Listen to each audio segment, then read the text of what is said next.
Welcome to the Dossie Bo Show. It's another amazing episode. Thank you for all the feedback.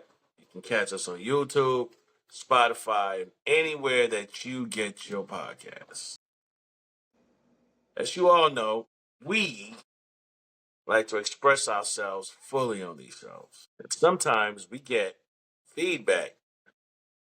I guess some of us are a little bit too excited and too impassioned about certain things. But that's just who we are. This week, I want to talk about guy code. Do not shoot the messenger. And as a messenger, I mean me. Do not shoot me. Anything around me, period. I'm innocent. I saw something online the other day, and I couldn't believe what I saw. I saw the biggest violation in guy code. A man was in trouble with his girl. I'm not sure what he did. I'm not sure what happened. But you can see that the brother was in distress. I'm not sure if she made him step out on her because somehow I know he's innocent. I know he's the victim here, but the camera didn't portray him as the victim that he was. So the young lady is standing right next to him while he's on the phone. She's telling him to call his friend to literally validate a suspicion of her. So he gets on the phone. He says, "Bro." The guy said, "What's up?" He said, "Bro, my girl is with me right now. Don't lie. Did I talk to any girls at the party at all? Don't lie." The guy said, "Bro, it was too much. You had every girl in there. It was just too much." The guy said, "Don't lie. Every guy in the world knows." What does that mean? Lie. Lie. And this guy went on a rant of how he's sick of his friend getting all of the girls when they go out. He was like, "Bro, leave some for the rest of us." I'm like, this guy, and not his girl. His girl is putting on a glove like she's ready to punch him. And I'm just saying, you had one job, guy code. When a guy calls you, when your friend calls you, and he says, "Bro, don't lie," you have one job. What is it, Peach? Lie. I don't even know how you don't understand that. You, I couldn't believe it. He needs to get one of those shirts that says "I'm with stupid" And when he's with that in the presence of that guy. I couldn't believe it.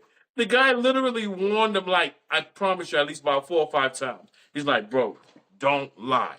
Bro, listen to me. Don't lie. All right, my girl is right here, so don't lie." How many warnings do you need? you know? So I just thought that was hilarious, Peach. Ex-friend. Yeah, well, welcome to the show, my brother. Everybody knows famous partner here, Peach. What's going on, brother?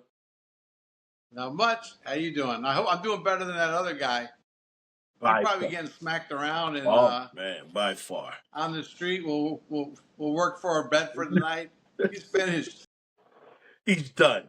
He's done He's out done. there. It was just an amazing when I saw that I couldn't believe that this guy couldn't really understand the concept of don't lie.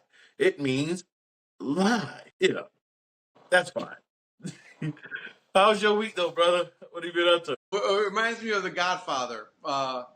There was a scene in there when he tells his wife.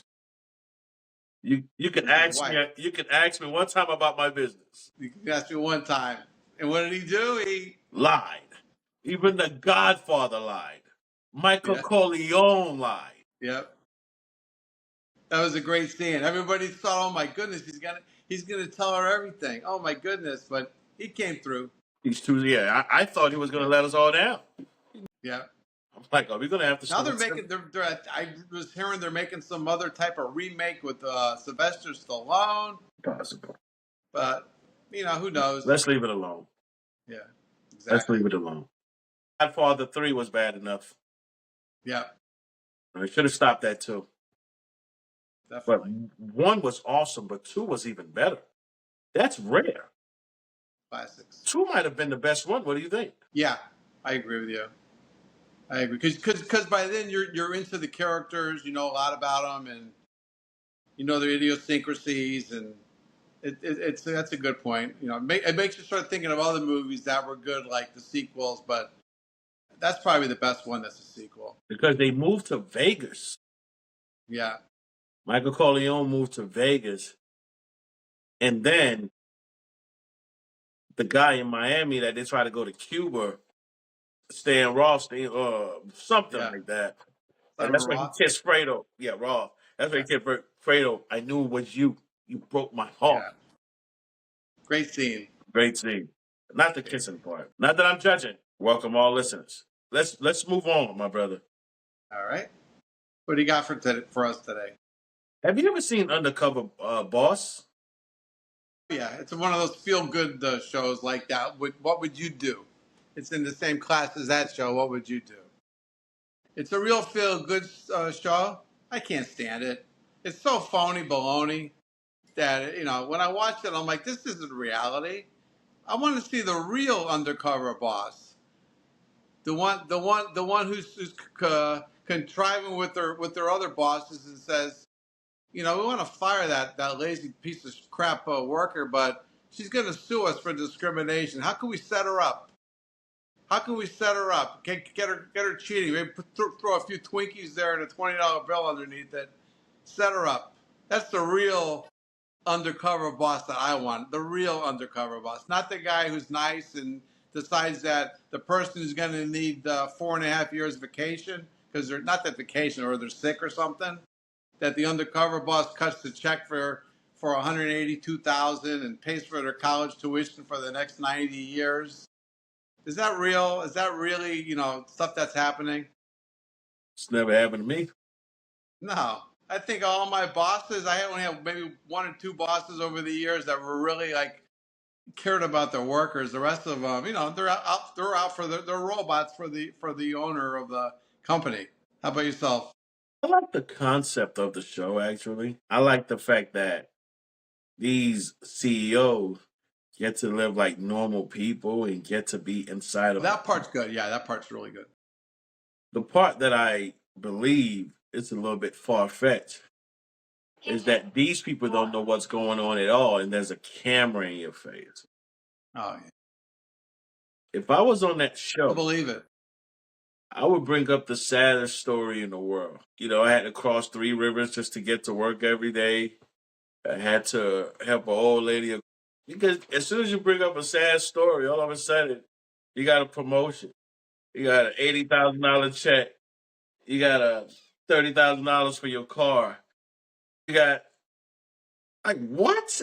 I was And watching everybody at one. home is like, everybody at home who has to go into work the next morning with their horrible boss is thinking how wonderful, like the boss on the TV is. Everybody's one happy family. Let me tell you something funny. I was watching an episode where this guy was working for Roto-Rooter, and the undercover boss of Roto-Rooter was there, and they went to this lady's house, this older lady, to go fix her issue. She didn't have enough money, but the guy gave her service anyways, and he quote unquote, helped her out or whatever he did. So when the undercover boss saw this, they did like a cutout where he's speaking. He was like, "My first thought is he's stealing from the company. I'm saying we have to do something about it." You're right. Like That guy would be fired in 2 seconds, and the his next true thing you know, he'd be impulses, having an indictment. his The police truest would be knocking on impulses his came door. out, right? His truest impulses came out. Yeah. And then by the time the third segment came, I just felt so impassioned. I couldn't believe we have people like this working for us. This is so like I felt it in my soul. The publicist came out and said, "Hey, it's cut. We can't do that." The first thing that guy said is, The stock quarter is going to drop down to 2 or 3% because of this guy giving free Roto-Rooter service or whatever. the guy said, "My first inspo was it's stealing from the company." It's like that other thing. What would you do, right? They always have somebody who's sitting there fighting, almost like a domestic abuse thing. And then the people sitting next door, you've seen and then the people jump in and say you shouldn't treat your wife that way, or you shouldn't treat your kid that way. Meanwhile, I mean, I've seen people on the videos like in New York and in Texas, they're getting like beat up, stabbed, and people just walking by them, not even down line, they're videotaping it so they can put it on their Instagram to maybe catch a few more views. I mean, what would you do? I mean, I would maybe call Crime Stoppers and pick up some cash, but That show right there will make you lose friends. I saw an episode because my lady likes to watch it a lot. She's addicted to this show. And that Spanish guy, he comes out. My name is something Gutierrez. Why did you step in? What made you feel that way? And these people, they realize the camera's on. They're just like, it's just who I am. I have always like, please. well, the funny thing is that nobody knows Oh, the guy's Noble name. Like John you all of just a said, sudden, right? nobody Oh, nobody Noble knows John all of a sudden. nobody knows the host's name, right? And we can ask like 1,000 people, maybe two people. George, I don't know. I was going to say Quiñones, but I don't know if it's. But then he comes out there and says, "My name is George Quiñones," or whatever it is, and they all look like this. Oh, like that. Like at that point, they probably did the editing and told the people. When the guy tells you his name, act like, "Oh yeah, I know who this guy is." But nobody even knows who the guy is, and I'm trying to find his name right now. I'm gonna tell you his name right now. yeah. What would you do? Host is Quiñones. Quinones. Wow, he's got a lot of letters in his name. A lot of jewelry costs if you got to pay He's by the got a letter. But he's got a couple of yeah, sound offs too, like to make the letters sound listen, different. these shows, if these shows were real, if they were really like They would have real, me on it. maybe they would, but it would be really good to watch, not knowing what somebody's going to do. If somebody takes a plate and hits it over somebody's head because somebody was doing a domestic or yelling at their kid, or maybe look like that would be a much better. I think I would watch it. I would pay 10.99 for an hour of that show We're every week if it was we're real. we're not advocating violence, No. But we would. but we are entertained by it, right? That's what we're saying. You know, you said something about people are filming it. That's what the news have always done. I never understood when I saw, oh, this is Channel 7 or Channel 10. Tragedy struck. People burnt home. They burnt the home, their house. They have nothing left. And the Red Cross is saying, give them a number. How do you feel? Yeah, Like, somebody's body is still cold. I mean, their rigor mortis didn't even set in yet, and they're asking them, your whole family just got wiped out, and you're going to be on the street tomorrow, homeless. How you doing? You all right? You hanging in there? and these idiots, they answer like, well, I've been better, but I was in the house, and then all of a sudden this happens. Like, idiot, get the hell away from the TV. They don't care about I you. know. You're just The a TV doesn't story. care about them. Your advertisement dollars. That's all you are. Like your ad revenue. It's the news have been doing this for years. I remember watching Katrina. Some news anchors. I remember Anderson Cooper helped out a few people, and I believe some people did. But New Orleans was underwater in the blackout. The citizens, but all the news had trailers. They had generators. Like, what is going on? Like, what? You know, the late great comedian Sam Kinison, he really made a very very good point one time. He says they're That's the one with filming the hat. people that are. Yeah, he always screamed. I can't even do it. My throat. So he was saying like you're filming people that are homeless and hunger, they're dying, and they're 2 feet away. Why don't you give them like a candy bar or something? You know what I mean? Like give them something. You're right there. Instead, You're they're right filming there. them at agony. They're not doing anything. Yeah. You're right about that. That's Because I'm saying, like, insane. when you watch It's all the whole about Katrina, clicks. the Katrina coverage Yes. and all of these stuff, I remember watching when Haiti had that earthquake. There was no light in Haiti. There was people couldn't, and all the news people they flew in. They had nice tents and hotels. And I'm just like, what is going on? Like, you guys are taking away resources.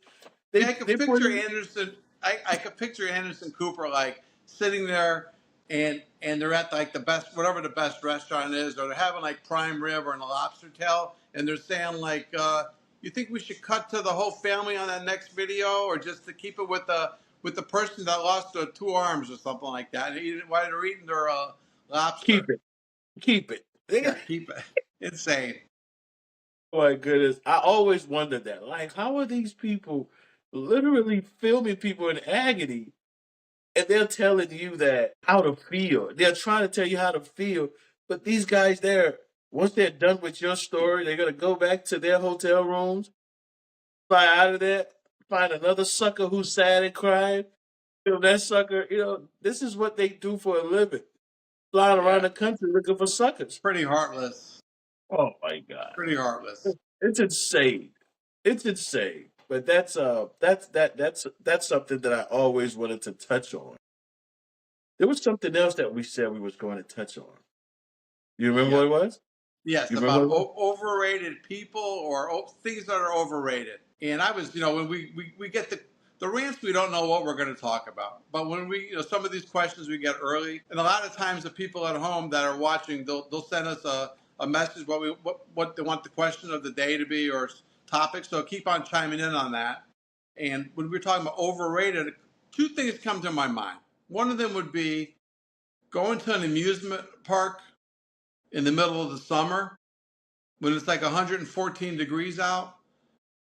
It makes no sense. It makes no sense why in the first place schools in warm weathered states that have beautiful winters, why schools would be open in the winter and closed in the summer so that everybody could go to Disney World and it's like I said 114 degrees and all the adults are all out of shape and they get the scooters. So now you got about 400 scooters taking up the roadway, waiting an hour in line. And it's not a money thing. That's another thing. It's just, it makes no sense. It's real torture. The whole concept of even going to a beach, go to a beach so you can burn up, and then maybe in 20 years you'll get skin cancer. It makes no sense. That was one of them that to me was always overrated. Anything involving the sun. I don't mean, not 80, 70 degrees sun, like 100-degree sun. Super, super hot.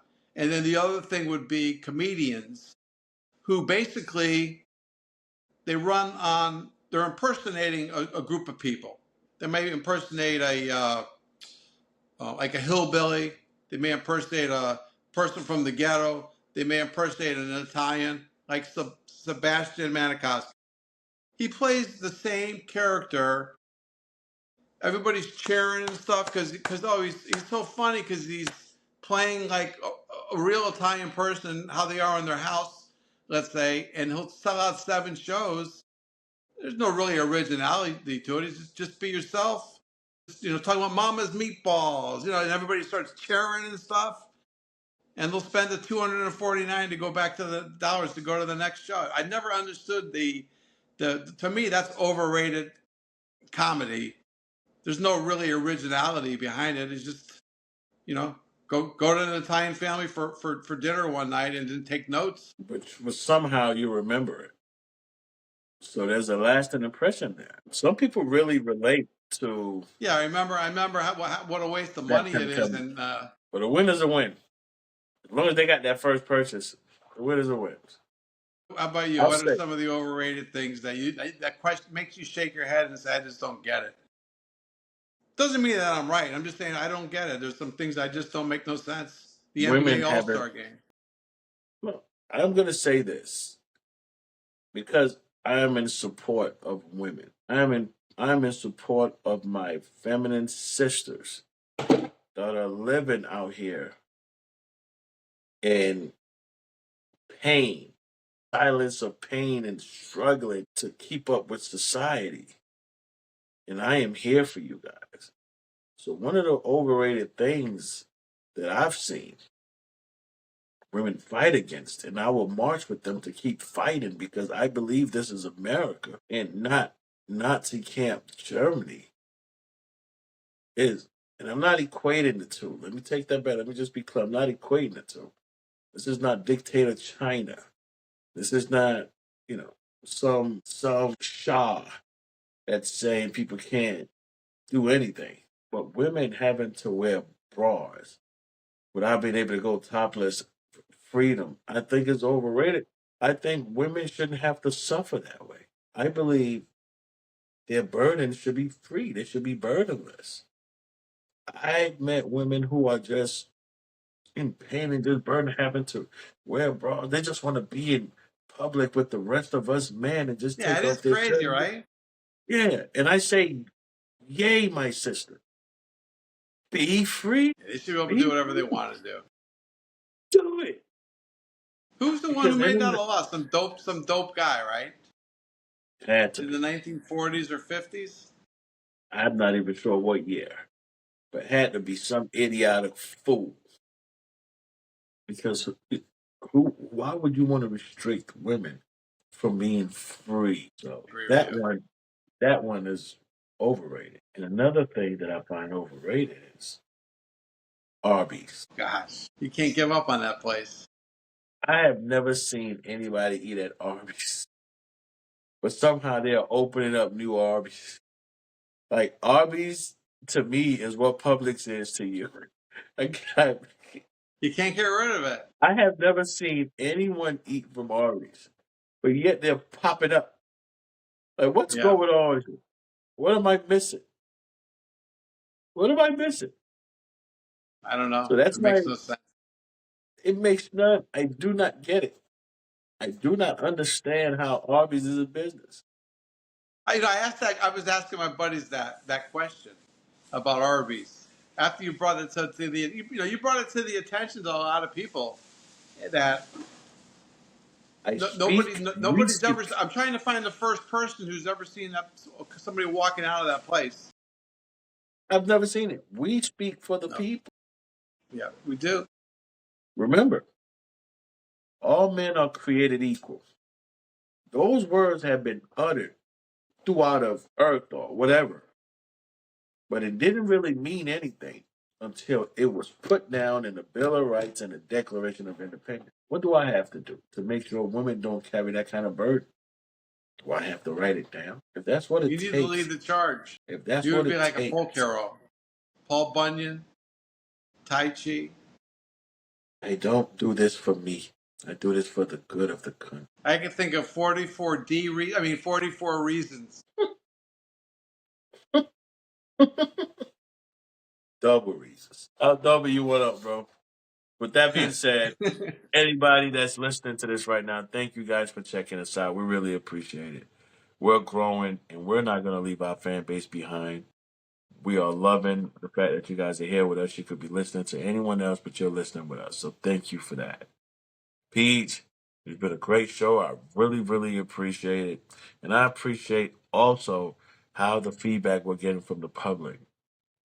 And that's what I love. Please, If you want any questions for the show, put it in the comments. We'll entertain all type of questions. We're not we afraid pay of attention. anything.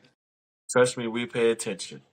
We pay attention, and we're very glad that you guys could be anywhere but you're spending this night with us. Thank you guys so much. Peace, my brother. Appreciate you, Over and brother. out. Over and out.